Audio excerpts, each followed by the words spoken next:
Entonces, ¿qué debe incluir nuestro protocolo? Yo sé que cada institución pues tiene su propio protocolo, pero debemos tomar en consideración que necesitamos secuencias FLAIR, necesitamos secuencias T1 con inversión recuperación. A otros autores, eso también varía mucho del centro, recomiendan un T2 axial, paralelo al eje mayor del hipocampo. Lo más importante de todo esto es que no deben ser cortes mayores de 3 milímetros, porque necesitamos definir muy bien esa anatomía, y no olvidarnos de incluir una secuencia ecogradiente, bien sea dependiendo del equipo con el que estemos trabajando, un T2 estrella, un CWI, bueno, cualquier secuencia ecogradiente, porque ya vamos a ver que podemos tener malformaciones vasculares pequeñas que no las vamos a ver en el resto de la secuencia. Ya les vamos a hablar un poco del protocolo que nosotros utilizamos en los centros. Es importante la secuencia o la ponderación FLAIR porque justamente es la que nos va a definir mejor pequeñas áreas de isquemia, pequeñas áreas de desmielinización, y nos va a definir mucho mejor la diferencia sustancia gris, sustancia blanca, nos va a definir mucho mejor ese contraste entre sustancia gris y sustancia blanca en el caso de querer evaluar displasia cortical. Nosotros incluimos un FLAIR de 2,3D volumétrico que precisamente el hecho de ser cortes prácticamente milimétricos nos ayuda mucho mejor con la morfología a este nivel, porque son estructuras bastante pequeñas. Entonces, el protocolo, pues hacemos un morfológico de acuerdo a donde estemos trabajando. Ya les vamos a mostrar cuál es el protocolo morfológico de nuestro centro. El morfológico es el normal, ¿no? Planificado sus planos axial, sagital y coronal normales. Y adicional a esto, para que sea protocolo de epilepsia, pues un FLAIR milímetro coronal, esta vez perpendicular al eje mayor de los hipocampos, un T1 inversión recuperación tanto axial como coronal es lo recomendado, o sea, paralelo y perpendicular al plano de los hipocampos. No olvidar el ecogradiente de 2 estrellas, EMO, SWI, pero que sea ecogradiente. Y esto es importante, el contraste para un protocolo de epilepsia no está indicado. O sea, un protocolo de epilepsia no es sinónimo de material de contraste, a menos que el paciente tenga un diagnóstico conocido de meningitis, una lesión tumoral, etcétera. Pero como tal, de inicio, no está indicado porque no es necesario la administración del contraste, ¿no? Entonces, si nos llega una orden que diga solamente el protocolo de epilepsia, ya nosotros sabemos que es un estudio sin contraste, pero que importantísimo tomemos en cuenta el hipocampo. O sea, hacemos nuestro morfológico con el cual vamos a identificar muchas otras patologías, por ejemplo, una isquemia, un proceso infeccioso, etcétera, pero nos tenemos que centrar en los hipocampos porque un porcentaje de las causas de epilepsia viene de esta región anatómica. Y ideal incluir la espectroscopía. No sé si todos tenemos disponibilidad de hacer espectroscopía, pero la mayoría de las series incluyen espectroscopía como parte del protocolo de epilepsia como tal.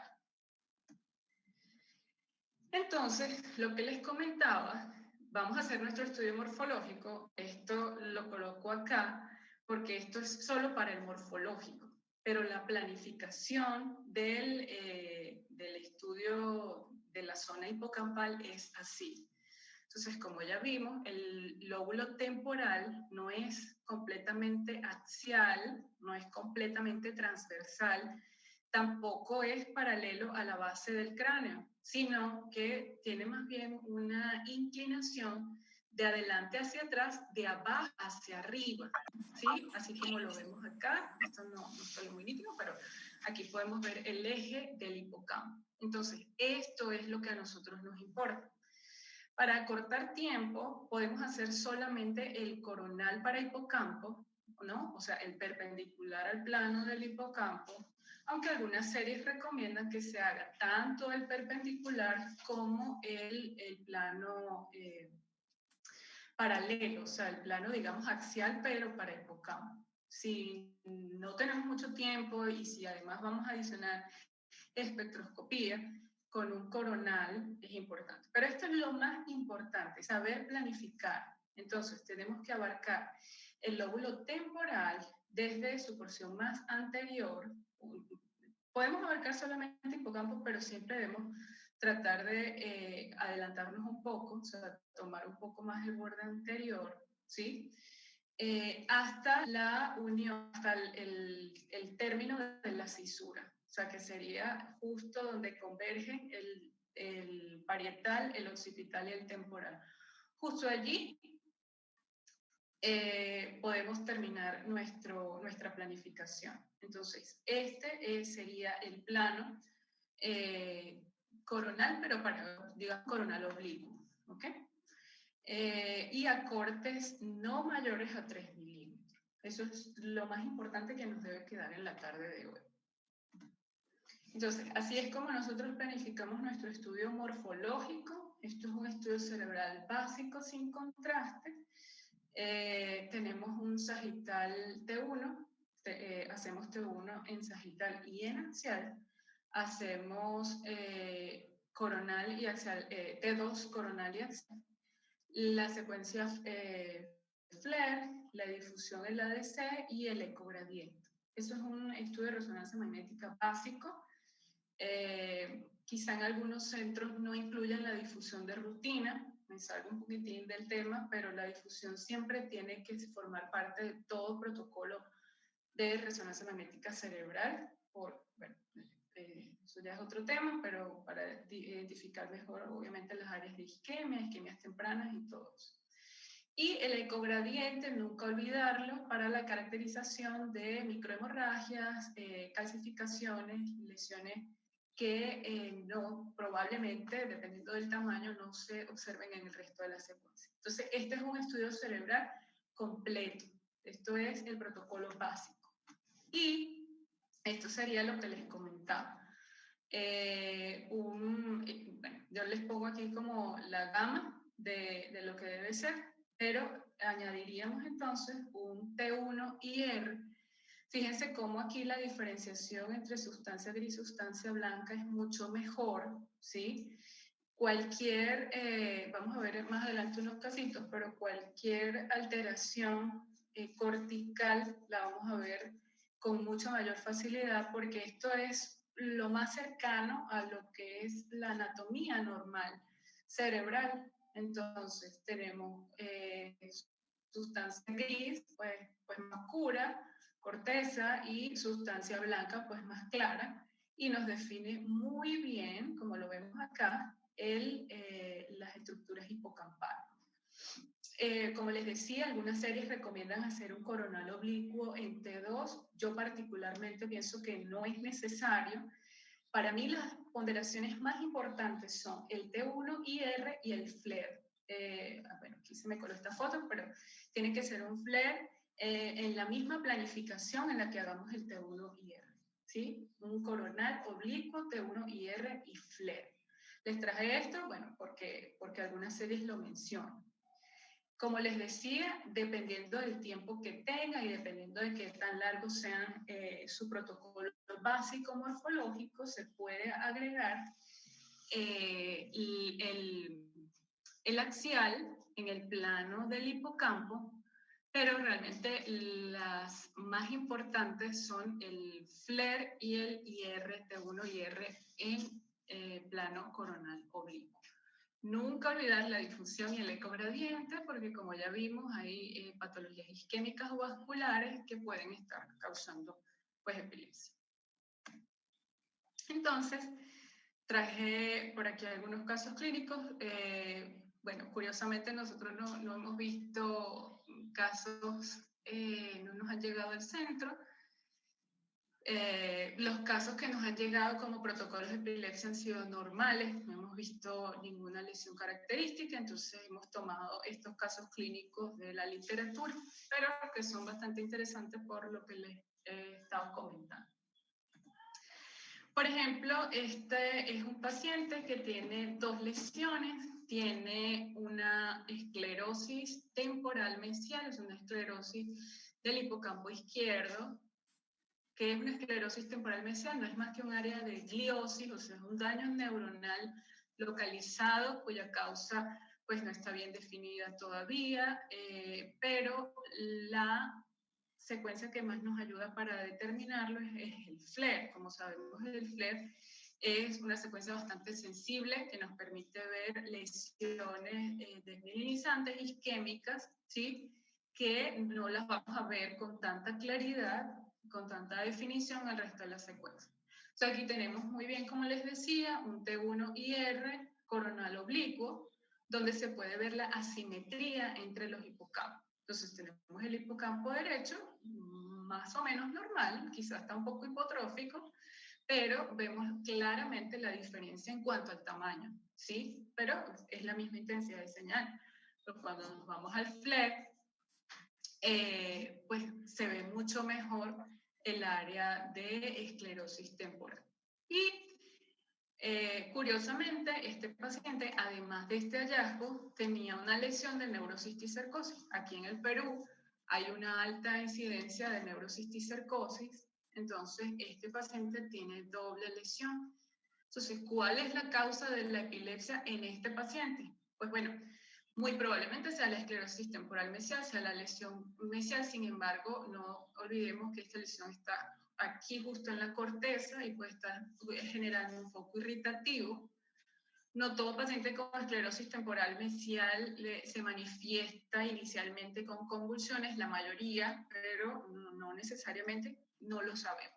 Entonces, el protocolo de epilepsia obviamente debe ir de la mano, como siempre, de una muy buena historia clínica, de cuándo comenzaron los síntomas, en qué contexto, qué lo desencadenó, y pues de un electroencefalograma para determinar mucho mejor cuál es el foco irritativo y qué es lo que nos puede causar estos problemas. Entonces, como les decía, la importancia de ser muy acuciosos en que no solamente enfocarnos en el temporal, claro que debemos enfocarnos en el hipocampo y para eso esta charla como para que se lleven eso muy, muy claro, pero también tener en cuenta que hay un montón de patologías suprainfratentoriales que pudieran estar causando en ese momento la clínica, ¿no? Aquí tenemos otro, un poco más claro. Vemos la diferencia. Quizás, así como en el otro paciente, los 2 hipocampos están un poco hipotróficos, pero cuando nos vamos al FLAIR, este también es un FLAIR coronal oblicuo, pues nos enseña mucho mejor el área de gliosis acá, que con las secuencias convencionales pues no se veía. Tenemos acá una displasia cortical, pacientes adultos con displasias corticales que nunca han tenido sintomatología. No necesariamente toda displasia cortical o toda alteración de la corteza, obviamente todas son congénitas, pero no necesariamente todas dan clínicas tan floridas con retardo mental, etcétera, sino que hay personas, hay adultos que pues debutan con una convulsión. Este era un paciente adulto, totalmente normal, asintomático, y cuando se hizo el estudio pues tenía focos de sustancia gris. Fíjense aquí cómo está marcado con la flechita, focos de sustancia gris en un sitio que no le corresponde, o sea, una heterotopia, ¿no? Y fíjense cómo la secuencia IR, a mí me gusta mucho esta secuencia, pues define mucho mejor los nódulos heterotópicos, ¿no? Igual tenemos acá el FLAIR, hay FLAIR que satura, pues como lo que significa un FLAIR solamente líquido. Hay FLAIR que saturan también la grasa y pues la definición es mucho mejor. En este caso esto es solo FLAIR sin supresión de grasa, ¿no? Y pues el T1IR nos ayuda a ver los focos heterotópicos, mucho mejor. Entonces no era una lesión hipocampal, pero la publicidad, digámoslo así, es para la secuencia IR para mejor definición de la corteza.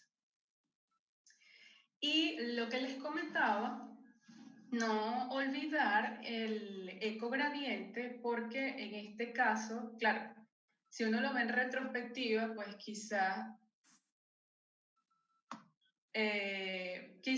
podemos ver aquí que, bueno, sí, como que con mala intención había un foco, pero el ecogradiente nos definió mejor, muchísimo mejor esta lesión que correspondía a un cavernón. A ver. Y por último, aunque esto es motivo de quizá otra clase sobre espectroscopía, no olvidar que en la medida de lo posible se debe incluir espectroscopía como parte del protocolo de epilepsia. ¿Cómo hacemos una espectroscopía, por ejemplo, en un paciente que no tenga ninguna lesión o que no tenga nada visible al momento donde vamos a poner el voxel? Pues está indicado... Te quedan 8 minutos. ¿Cómo? Te quedan 8 minutos. Ya, sí, ya estoy terminando. Si tengo un paciente donde no tengo ninguna lesión estructural, o sea, no estoy viendo nada, de igual forma se hace la espectroscopía en ambos hipocampos y en el área del cíngulo. Entonces aquí rápidamente un ejemplo, esto sí es un caso nuestro, pero esto fue un paciente sin lesión, pero sin embargo debemos incluir unas secuencias monovoxel, si quieren después hablamos de espectro, un poquito en el área hipocampal y siguiendo justamente el eje de los hipocampos, ¿no? Ese eje oblicuo.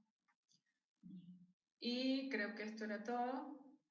Bueno, esto es una curva, ven que no es que tenga una lesión, no es que tenga una curva patológica, pero sí hay ciertas medidas que uno debe tomar en cuanto a los metabolitos para determinar si se trata realmente de un foco epileptógeno o no. A pesar de que no haya cambios morfológicos, la espectroscopía nos puede dar algunas pistas sobre algunas alteraciones bioquímicas que pudieran estar generando el episodio.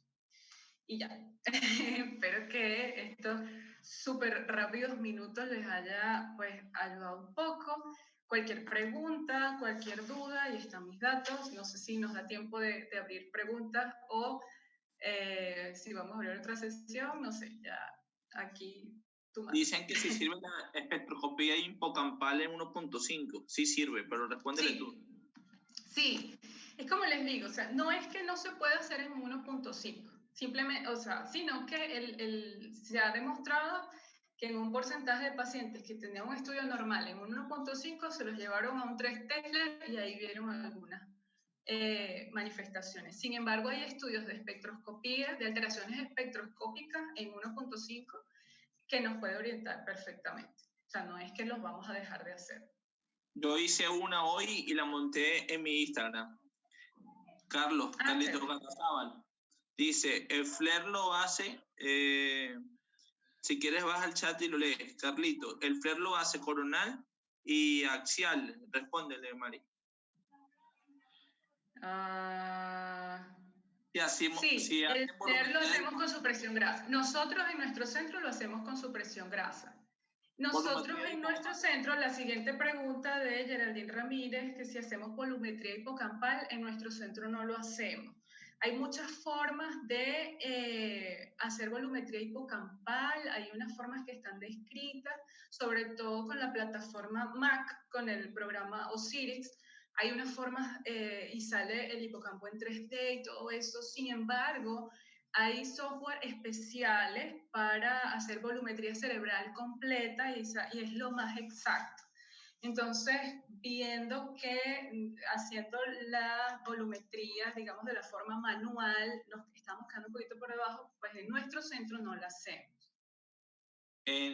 Cuando las curvas son normales, del espectro vas a tener en acetil aspartato alto creatina y colina abajo, la pregunta que hicieron. La curva que mostró Mari es una curva de un paciente sin patología. Sí, dice, si no hay lesión, ¿qué relación tienen los metabolitos en el espectro? Hay estudios donde sí hay una alteración, sobre todo en la relación colina-creatina. A lo mejor no los vamos a ver una curva tan marcadamente patológica, pero cuando se sacan las relaciones ya numéricas entre la colina y creatina, también entre la minoxidil-creatina, es el otro índice que se toma en cuenta, pues sí se ha descrito que hay alteraciones, a pesar de que no estemos viendo ninguna lesión en el morfológico. Otra pregunta, chicos, o dudas. Ya nos queda poco tiempo, pero voy a montar otra charla para una sesión de preguntas y una mesa redonda. Para esta semana les publico para que hagamos una mesa redonda entre todos y hablemos sobre diferentes temas, ¿ok? El miércoles, sí, este miércoles va a estar Fabián Auxilio hablando sobre tomografía y el día sábado tengo una charla sobre experiencia 3 Tesla también, ¿ok? No sé si quieres terminar, Mari. Bueno, de verdad me pareció súper breve. Se me fue, como decimos en Venezuela, chola el tiempo. Pero estos son los tips importantes que debemos saber. Y siempre, siempre tratemos de hacer los estudios con conciencia, sabiendo por qué estamos haciendo el estudio. Aquí hay una última pregunta. ¿Qué espectro hacemos? Generalmente 135 es la que hacemos como parte de... Tiempo de eco largo. Hay de 30 y 135. Ajá. Bueno, muchas gracias a ustedes por su atención, por haber tomado estos minutos de la cuarentena para aprender un poquito más y bueno, siempre súper a la orden para cualquier duda, para aprender entre todos. Digan a Marité en el Instagram, está como mi Marité en el Instagram.